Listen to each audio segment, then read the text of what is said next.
Hey guys, back to my channel. তোমরা দেখছো তোলে অফিসিয়াল। তো তোমরা সবাই কেমন আছো? আশা করি অনেক ভালো আছো। তো আজকে আমাদের বাড়ির পাশে একটা পিসির বিয়ে, তো আমি এখন যাব ওখানে, আমি আর আমার পিসি। তো চলো, যাওয়ার পর দেখা হচ্ছে তোমাদের সাথে, ঠিক আছে? তো ফাইনালি আমি রেডি হয়ে নিয়েছি। তো দেখো, আমি ফুল রেডি। তো আমার পিসিও যাবে, আমার পিসিও রেডি হয়ে গেছে। তো ঘরে নাকি কি নেওয়ার বাকি ছিল, তো ওটা আনতে গেল। তো আনার পর তারপর যাব।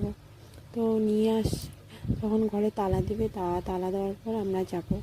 তো চলো, আগে আমি জুতোটা পরে নিই, জুতোটা পরে তারপর যাবো। বাইরে প্রচণ্ড যাওয়া মানে খুবই মুশকিল হচ্ছে, তবুও আমরা যাব। তো চলো যাওয়া যাক। বাইরে প্রচুর রোদ, মানে কি বলবো, আর বলার মতো কিচ্ছু নেই আমার কাছে। চল।